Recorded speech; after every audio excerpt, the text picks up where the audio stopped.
Sebuah podcast, Purbaya Yudi Sadewa, seorang pejabat Kementerian Keuangan, membahas topik terkait dengan IBM, International Business Machines Corporation. Dalam perbincangan tersebut, ia menyoroti pentingnya inovasi teknologi dalam mendorong pertumbuhan ekonomi dan efisiensi operasional di berbagai sektor. Purbaya menekankan bahwa kolaborasi antara pemerintah dan perusahaan teknologi seperti IBM dapat mempercepat transformasi digital di Indonesia. Ia juga menggarisbawahi peran teknologi dalam meningkatkan daya saing nasional di pasar global.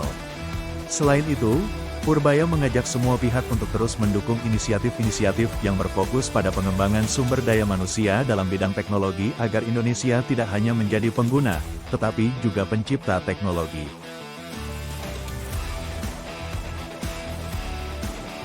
Pernyataan dari Kemenkeu Purbaya Yudi Sadewa mengenai pentingnya mulai belajar dan berinvestasi dalam saham mencerminkan pandangan bahwa masyarakat harus lebih aktif dalam mengelola keuangan mereka untuk masa depan yang lebih baik. Investasi saham dapat menjadi salah satu cara untuk meningkatkan nilai uang yang kita miliki, meskipun tentu saja, ini juga melibatkan risiko yang perlu dipahami dengan baik. Dengan belajar dan berinvestasi, masyarakat bisa mendapatkan pemahaman yang lebih baik tentang bagaimana pasar bekerja, diversifikasi portofolio, dan strategi investasi yang tepat. Hal ini diharapkan dapat meningkatkan literasi keuangan dan mendorong pertumbuhan ekonomi, karena lebih banyak individu yang terlibat dalam investasi dapat meningkatkan likuiditas pasar dan mendorong inovasi di sektor keuangan. Namun, penting untuk diingat bahwa edukasi dan pemahaman yang mendalam sangatlah diperlukan sebelum seseorang memulai investasi saham, untuk meminimalkan risiko dan memaksimalkan potensi keuntungan. Mulailah baca buku-buku investasi sedikit-sedikit, ke finance sedikit lah, biar ngerti sehingga ketika lulus mereka sudah siap.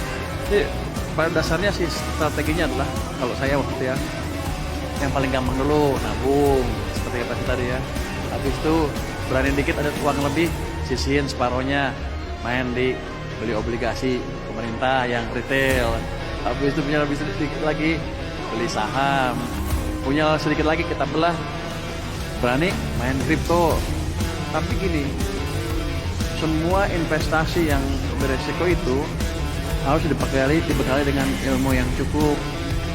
Untuk kalau saham jangka panjang, ekonomi perusahaan. Kalau yang jangka pendek, kripto atau yang saham jangka pendek, mesti belajar teknika analisis. Jadi selama dilengkapi dengan pengetahuan yang cukup dan ngerti barang itu apa yang diinvestasi. Pada tahun 2025, pertemuan antara Donald Trump dan Prabowo Subianto menarik perhatian dunia internasional.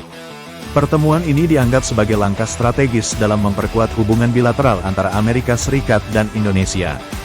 Dalam pertemuan tersebut, topik utama yang dibahas meliputi kerjasama ekonomi, keamanan regional, dan upaya memerangi perubahan iklim.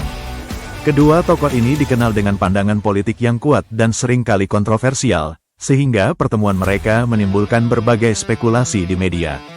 Meskipun demikian, baik Trump maupun Prabowo menekankan pentingnya kolaborasi untuk mencapai tujuan bersama yang menguntungkan kedua negara. Hubungan diplomatik yang lebih erat diharapkan dapat memberikan dampak positif bagi perdagangan dan investasi, serta stabilitas politik di kawasan Asia Pasifik.